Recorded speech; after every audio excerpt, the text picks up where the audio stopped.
Thank you, everybody. Great honor. Thank you. Great honor. Thank you.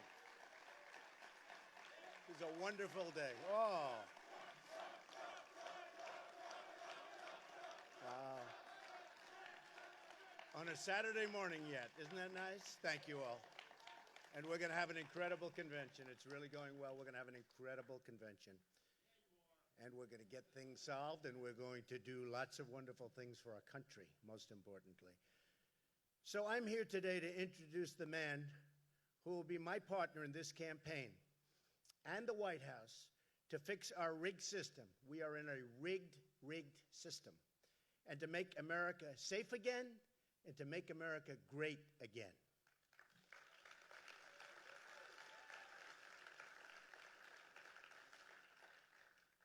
I want to also address the Islamic terror attack in France. We've witnessed horror beyond belief, no matter where you look, and now it's happening more and more, and it's never going to stop. We need new leadership. We need new thinking. We need strength. We need, in our country, law and order. And if I'm elected president, that will happen.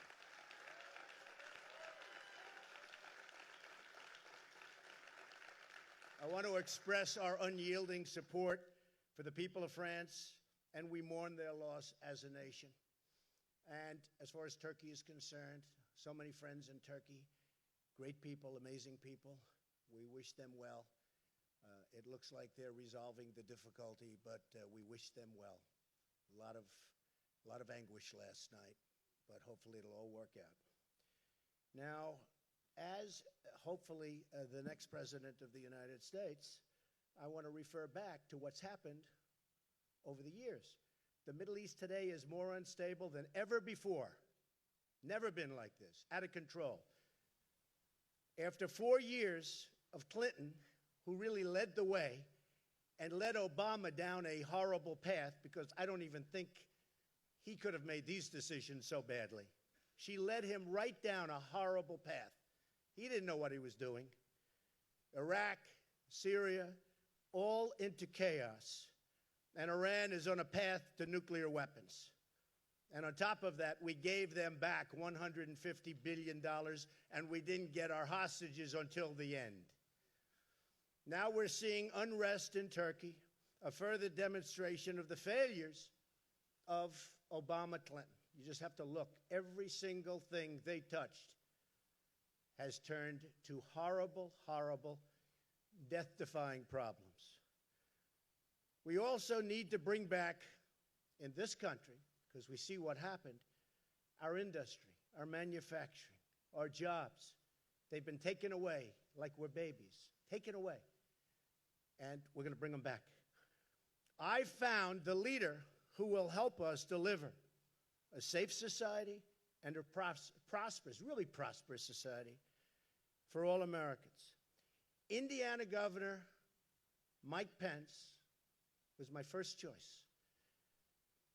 I've admired the work he's done, especially in the state of Indiana.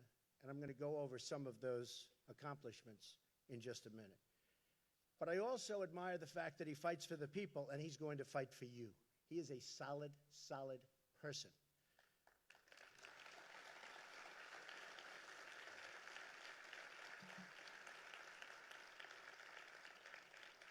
Governor Pence served Indiana with distinction in Congress.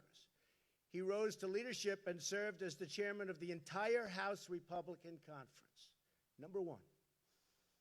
He's really got the skills of a highly talented executive, leading the state of Indiana to jobs, growth, and opportunity, in spite of the relentless obstacles put in his way and every state's way by the Obama administration.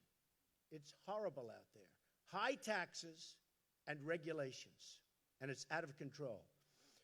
Mike Pence is a man of honor, character, and honesty. We know that. Hillary Clinton is the embodiment of corruption. She's a corrupt person. what she's done with her emails, what she's done with so many things.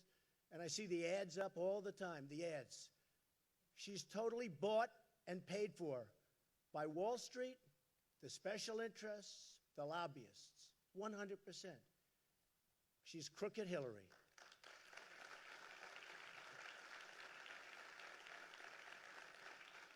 And I think that while she got away with murder, in fact, I think it might be her greatest accomplishment, escaping the recent scandal and her lies and the loss of 33,000 emails. But it wasn't a loss. She discarded. That in itself is a major crime. Other people have been paying tremendous prices for what they've done, which is peanuts compared to what happened with Hillary Clinton. 33,000 emails are missing, and that's okay. Didn't give them to the FBI. Didn't give them to the Attorney General, and that's okay. Wipes her server clean, that's okay. These are crimes. These are crimes. And how she got away with it, I think I understand it, but I think a lot of people don't. But I do believe, while she didn't pay the price she should have paid, she's going to pay that price when November 8th rolls around. She's going to pay it at the polls. I believe that. On top of everything else, Hillary made $21.6 million giving speeches to special interests in a short period of time. She's totally owned by Wall Street. We believe in Americanism. She believes in globalism. And it's not that she believes in it. The people that give her all of this money believe in it. And she'll believe in whatever they want her to believe. Believe me, that's it. What a difference between crooked Hillary Clinton and Mike Pence. Mike Pence will never be afraid to speak the name of our enemy. Radical Islam, radical Islamic terrorism. You saw it the other day with the truck screaming out the window. You heard what he was screaming out the window. You saw it in San Bernardino. You saw it at the World Trade Center. You saw it in Orlando. How horrible was that? You saw it in Paris. You see it all over. And Hillary is a weak person. We are the law and order candidates. And we're the law and order party. We're going to change things around. There's going to be respect again for law and order.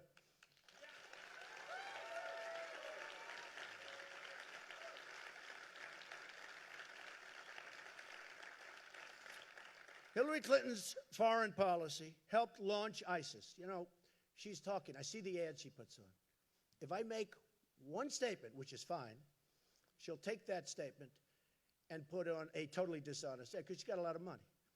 Because it's given to her by the lobbyists and by the special interests. She's got a lot of money. But I see the ads on foreign policy. She's talking about Donald Trump doesn't have foreign policy experience. Of course not. I've been a very, very, very successful business person. I mean, but if you look at my calls, I said, don't go into Iraq. Nobody cared because I was a business person. I was a civilian. Take the oil. Many, many calls I've made. You take a look. I said that in Scotland and in the UK that was going to happen. I was the one that predicted it. And everybody said, he's wrong, he's wrong. President Obama said if it happens, they're going to get to the back of the line, which probably is one of the reasons they lost. Of course, I consider it a win. I think it was a win for them, actually, because they don't want to be told what to do.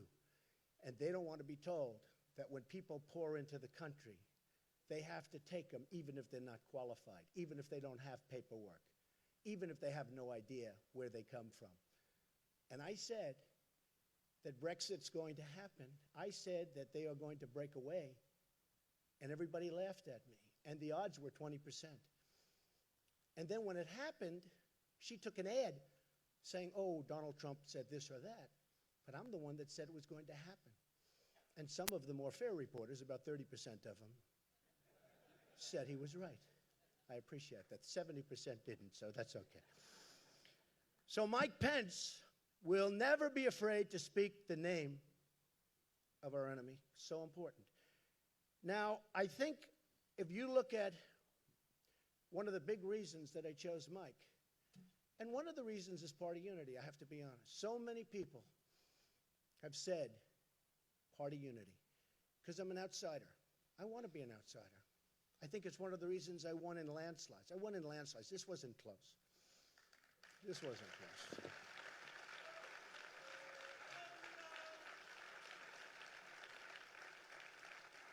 No, this wasn't close. This was in the history of the Republican Party. History. With 17 people running. You have to understand. Other people ran against 1, 2, and 3. With 17, we got, I say we because I'm the messenger. I'm a messenger. I'm doing a good job, but I'm a messenger. We got almost 14 million votes. That's more than any other person in the history of the Republican Party in the primary system running for president. And think of it. That's more than Ronald Reagan, who we love. That's more than Richard Nixon. It's more than Dwight D. Eisenhower. You know, he won the Second World War, in all fairness. It's pretty good. It's more than the Bushes. But I mean by a lot. I don't mean by little. But that's with 17 people. People don't oversay that. That means our message is unbelievable. And I want to thank all of the loyal people, because I have such loyal, unbelievable people, and they displayed that just yesterday in Cleveland, where it's going to be so amazing. But they displayed it. It was on display, where we had this group of people, who many of whom I've known, and I won't say, because for party unity, I'll say they're wonderful people, okay? Never Trump, they said. Never Trump, never Trump. Oh, we're going to win. They got crushed, and they got crushed immediately, because people want what we're saying to happen. They're tired of a country that has horrible trade deals, that has no borders, that has taxes that are through the roof, highest taxed nation just about in the world, that has regulations that don't allow you to start a business and destroy your business if you do start. And by the way, speaking of destroying businesses, we're going to take care of the miners, and we're going to take care of the steel workers. We're going to put them back to work. So they're very tired of it. But I want to thank all of those people, that delegates, that were on the different committees, because, boy, was that something. Did we show them something? And unfortunately, the vote was very late. But essentially, we had 112 to 12. This was the vote that was going to put it onto the floor, and we're going to have a big fight. We're not going to have a fight. People agree with what they want the wall. They want the borders. They want these things to happen. And what we're doing, that I'm so proud of, and nobody else would even think about doing it. I fought very hard for it. We'll call it the Johnson Amendment, where he took away from the evangelicals. And I want to thank the evangelicals, because without the evangelicals, I could not have won this nomination. The evangelicals have been unbelievable. I dominated with the evangelicals. A lot of people were surprised. They say, he's not perfect. But you know what? They know I'm going to get the job done, and they're really smart. And I said for the evangelicals that we're going to do something that nobody's even tried to do. You have the Johnson Amendment passed by Lyndon Johnson and his group. And he was a powerful president. He knew how to get things done. He got bogged down in a war that was a disaster, and it destroyed him. But he was a powerful president. And we call it the Johnson Amendment, where you are just absolutely shunned if you're evangelical, if you want to talk religion. You lose your tax-exempt status.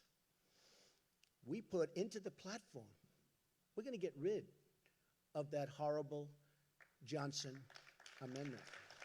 And we're going to let evangelicals, we're going to let Christians and Jews and people of religion talk without being afraid to talk. I saw this. I had so many great leaders, so many times up to my office. The absolute top evangelical leaders, Christian leaders, Jewish leaders, Believe it or not, some Muslim leaders. People are going to be surprised to hear that. I had the top leaders up to my office. And I said, why is it that you're so powerful as an individual, and yet when you get out there, you're sort of timid? And they didn't know how to answer the question. And it took 2-3 meetings before I figured it out. One great, great gentleman that everybody knows, but whose name I will not reveal, said, Mr. Trump, we live in fear in our churches and our synagogues. We live in fear that we're going to lose our tax-exempt status if we say anything that's even slightly political. And I looked out the window. I was in Trump Tower, and I pointed to people walking down the street. I said, well, they have the right to speak, but you don't. That means they're more powerful than you are. We have to do something about it. How did it start? How did it start? And they said it started because of Lyndon Johnson, and he actually had a problem in Texas with a certain religious leader, and he did this, and he got it done. And we're going to undo it so that religious leaders in this country and those unbelievable people, and not because they backed me in such large numbers, but so that religion can again have a voice, because religion's voice has been taken away, and we're going to change that, okay? All right. Back to Mike Pence. So one of the primary reasons I chose Mike was I looked at Indiana, and I won Indiana big. Remember, Indiana was going to be the firewall. That's where Trump was going down. They agreed I'd win New York, I'd win Pennsylvania, I'd win all these places. But Indiana was going to be the firewall. So I got to study Indiana. And I got to study New York and a lot of other places, and I saw how NAFTA, signed by Bill Clinton, has drained our manufacturing jobs. Just drained us like we've never been drained before. NAFTA, again, signed by Bill Clinton. NAFTA is the worst economic deal in the history of our country. Manufacturing down in some states 55, 60%. It's a horror show, moving to Mexico, moving to other places. I have a friend who's a great builder. What he builds is plants. That's all he does is build plants. He doesn't build buildings. He builds plants. It's the biggest in the world, from what I hear. I said, how's business? I was with him the other day. How's business? He goes, unbelievable. I said, really? Wow, I'm surprised. Why is it unbelievable? Because I think of him as building in this country. He said, Donald, what we're doing in Mexico, you won't believe. I said, what do you mean? He said, we're building plants in Mexico, the likes of which we've never seen. I said, what about this country? Not much. Not much. That's the expression. He said exactly that. Not much. I said, but Mexico? He said, you've never seen anything like it. It's incredible. Folks, that's going to stop. We're going to go reverse it. We're going to bring our jobs back to this country. We can't be the stupid people anymore. Okay? And he was better than a pollster. He's better than a consultant. I'd say, how are we doing? And you get a big report that costs you millions of dollars. Doesn't cost me millions. Me, I give him $10,000, okay? Costs other people millions. Costs other campaigns millions to get a report. Every time they get a report, it's millions. But I'll tell you what, a guy like this is better than anybody you can hire to do a report.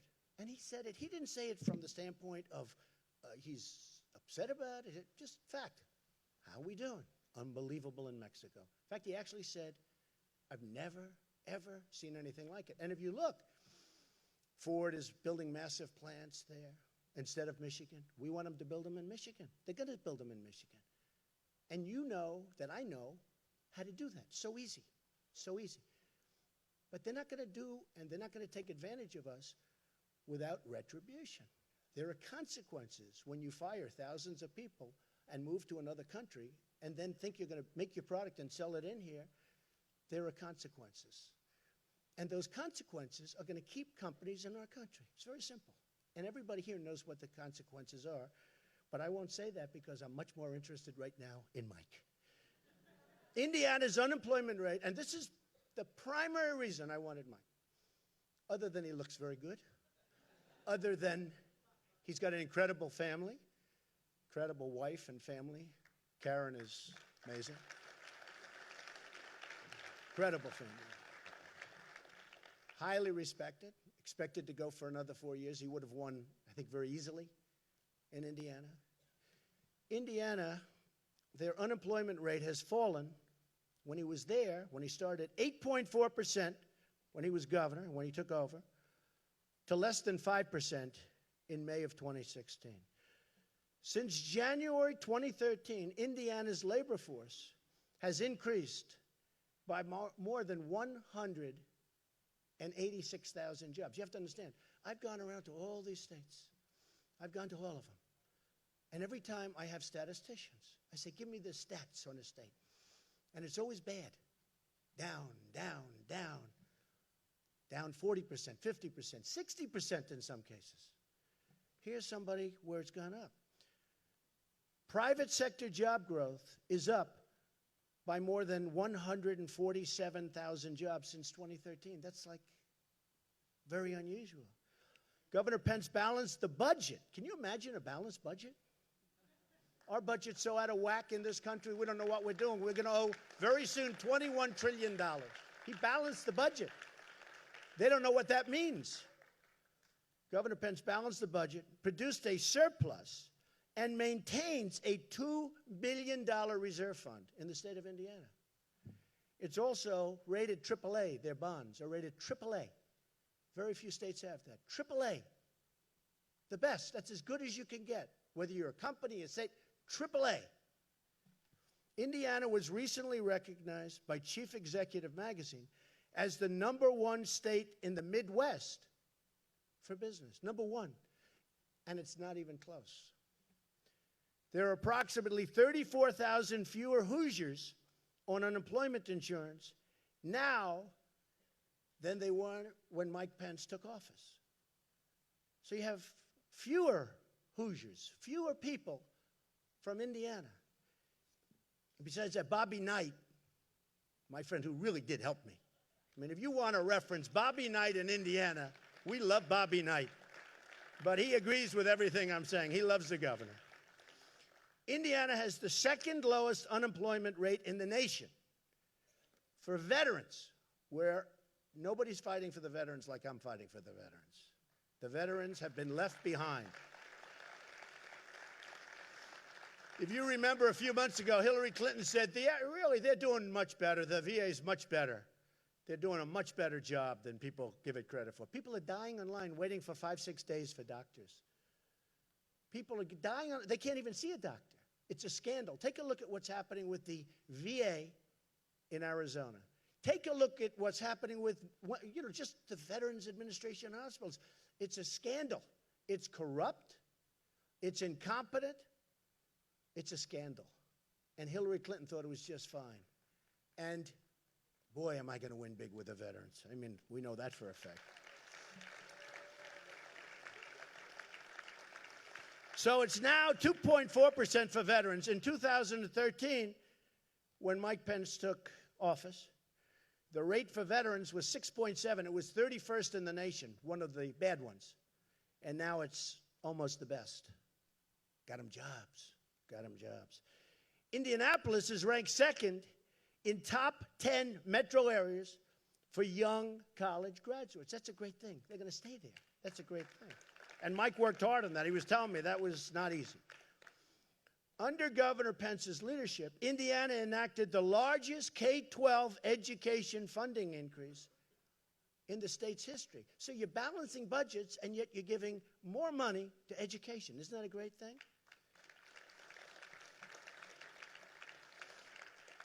Indiana has just about the largest school choice program in America. School choice is where it's at, folks. You want to get your schools better. You've got to get rid of Common Core fast. Governor Pence enacted the largest income tax cut in the state's history. Think of that. We're cutting taxes and balancing budgets. And along with corporate tax reform, just about #1 in the country. CNBC ranked Indiana first in the nation for its infrastructure. So with all of these cuts and all of these balancing budgets, we're spending more money on education, and the infrastructure is kept up. That had so much, look, as a builder, nobody in the history of this country has ever known so much about infrastructure as Donald Trump. I build infrastructure. Do I know how to build a wall? Do I know how to build infrastructure? You know, it's very interesting. We're building, I won which is pretty amazing in the Obama administration, but I won the right to have the old post office building on Pennsylvania Avenue, right near the White House. And it's an amazing, probably the best location, one of the most sought after projects in the history of the GSA, General Services. And I really like what's happened. We're going to have an opening very soon. Ivanka and Eric and Don did a fantastic job on it. But I thought the other day, I was going over the numbers, we're under budget and about a year, actually more than a year. But we're a year ahead of schedule, and we're under budget substantially. And the quality of the work is even better than we originally were going to do. And when I explained to a government representative that we're under budget and ahead of schedule, they almost fell off because they've never heard those words before. They've never heard. So when I see what happened to Indiana, which was having tremendous problems, when I see what happened to Indiana under Mike's work, also his predecessor did a great job, by the way, great job, who's now at Duke, who's now at Purdue. When I see what happened with respect to the numbers, the state, and everything else, that to me was probably the single most important point, because it's something that hasn't happened, almost has not happened in this whole country. The turnaround and the strength of Indiana has been incredible. And I learned that when I campaigned there. And I learned that when I won that state in a landslide. And I learned that when Governor Pence, under tremendous pressure from establishment people, endorsed somebody else, but it was more of an endorsement for me, if you remember. He talked about Trump, then he talked about Ted, who's a good guy, by the way, who's going to be speaking at the convention. Ted Cruz, good guy. But he talked about Trump, Ted, then he went back to Trump. I said, who did he endorse? So even though he was under pressure, because I'm so, outside of the establishment, it was the single greatest non-endorsement I've ever had in my life, okay? I will tell you. So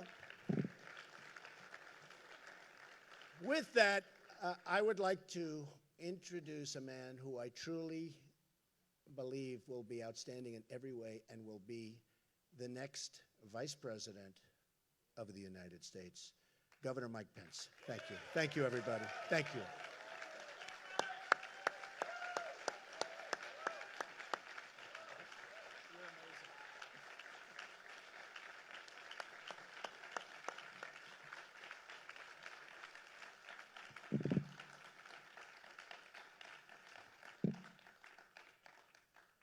On behalf of my family here and looking on, would you join me in thanking Donald Trump, Melania, and his entire family for the sacrifices that they are making to make America great again?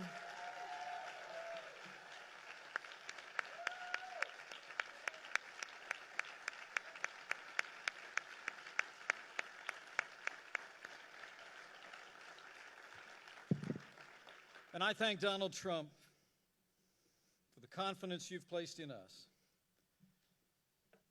And I accept your invitation to run and serve as Vice President of the United States of America.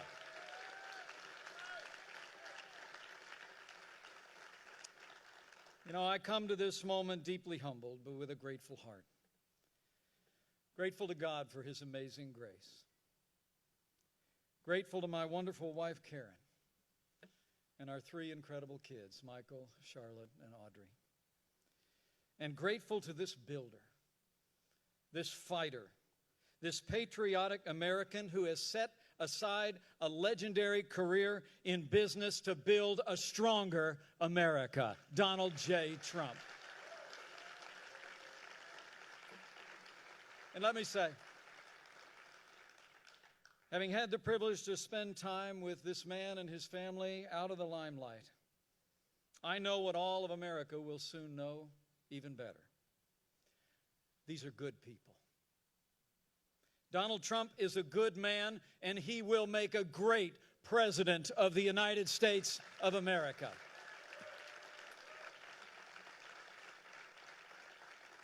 Donald Trump understands the frustrations and the hopes of the American people like no leader since Ronald Reagan. The American people are tired. We're tired of being told. We're tired of being told that this is as good as it gets. We're tired of having politicians in both parties in Washington, D.C. tell us we'll get to those problems tomorrow. And as Ronald Reagan said, we're tired of being told that a little intellectual elite in a far distant capital can plan our lives better for us than we can plan them for ourselves. Donald Trump gets it, and he understands the American people.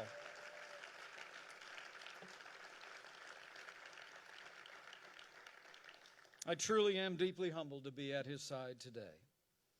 And when I got this call last Wednesday, I could only think of that ancient question. Who am I, O Lord? And who is my family that you have brought us this far? So let me try and answer that question for a few minutes. Now, people who know me well know I'm a pretty basic guy. I'm a Christian, a conservative, and a Republican in that order.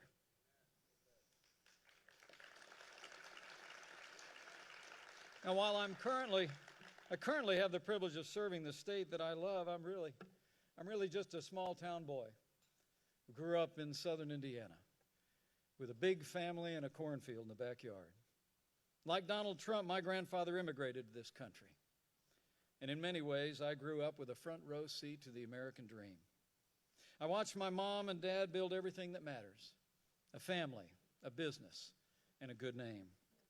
The heroes of my youth were John F. Kennedy and the Reverend Dr. Martin Luther King, Jr. I actually started in politics in the other party. But when I came of age, I was inspired by the ideals and the eloquence of our 40th president, and I became a Republican. The most important thing in my life was that 31 years ago, I married the girl of my dreams, Karen Pence, who will make a great second lady of the United States of America.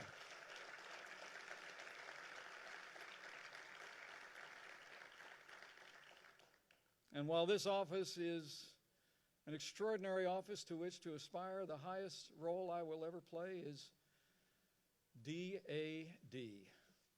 And I'm a proud father of a college student, a graduate turned writer, and a United States Marine.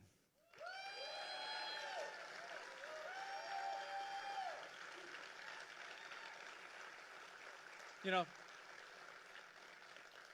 my career, I ran for Congress before the Republican Revolution, led by Newt Gingrich in 1994. I wasn't successful. By the time I got elected to Washington, D.C., sometimes I felt like I was elected after it was over. From almost my first day in Congress, I found myself battling the big spenders in both political parties. Whether opposing No Child Left Behind, the prescription entitlement, or the Wall Street bailout, I fought every single day for taxpayers and fiscal responsibility when I was a member of the Congress of the United States. And after the Republicans lost the Congress in 2006, I was actually unanimously elected to serve in leadership. And we fought back against the Nancy Pelosi Congress. We opposed Obamacare. We opposed their tax increases. We opposed their cap and trade. And I was part of the team that won the Congress back from Democrat control in 2010.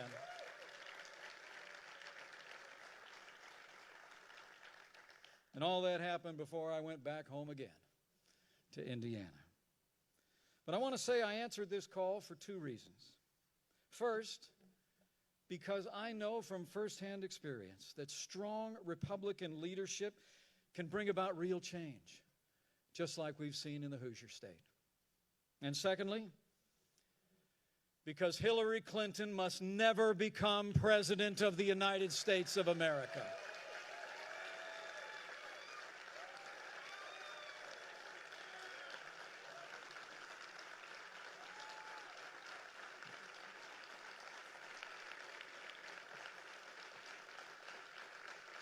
Now, on the first point, I know what I'm talking about. You know, in Indiana, we prove every day you can build a growing economy on balanced budgets, low taxes, even while making record investments in education, roads, and health care.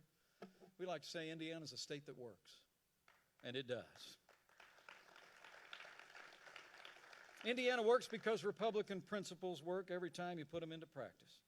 Today we have a $2 billion surplus and the highest credit rating in the nation, and since I became governor, Hoosier businesses, large and small, have created nearly 150,000 net new jobs, and we have more Hoosiers going to work than ever before in the 200-year history of the great state of Indiana. That's what Republican leadership gets you. And let me say from my heart, that's what the no-nonsense leadership of Donald J. Trump will bring to Washington, D.C. But elections are about choices.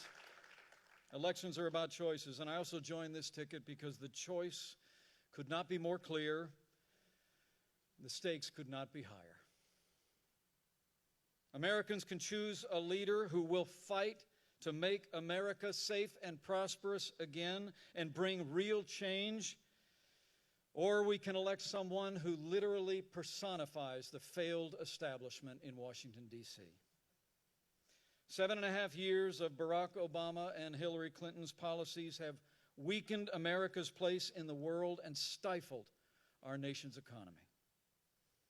Terrorist attacks at home and abroad, grim and heartbreaking scenes from France just a few short days ago, the attempted coup in Turkey all attest to a world spinning apart. History teaches us that weakness arouses evil. Hillary Clinton and Barack Obama's foreign policy of leading from behind, moving red lines, feigning resets with a resurgent Russia and the rise of ISIS is a testament to this truth of history, and we must bring a change to America's stand in the world.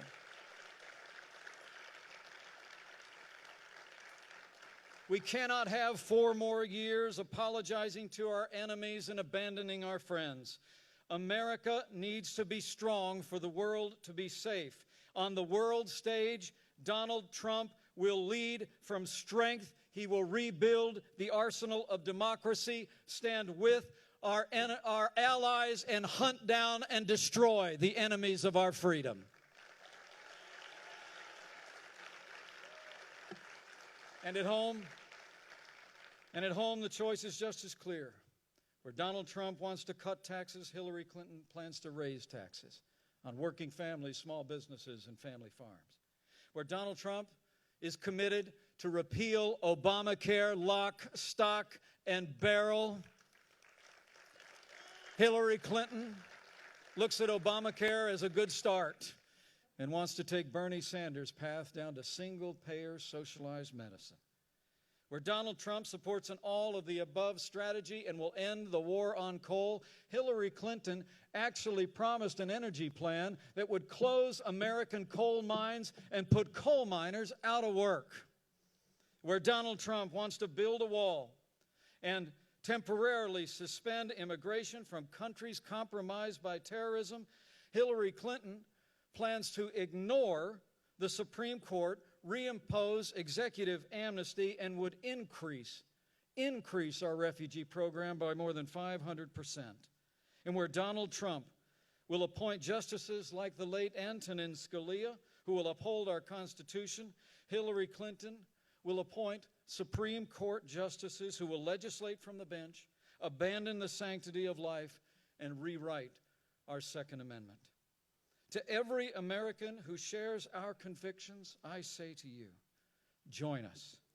For the sake of our security, for the sake of our prosperity, for the sake of a Supreme Court that will never turn its back on our God-given liberties, let's come together as a party and a people and a movement to make America great again, and that day begins when Donald Trump becomes the 45th President of the United States of America.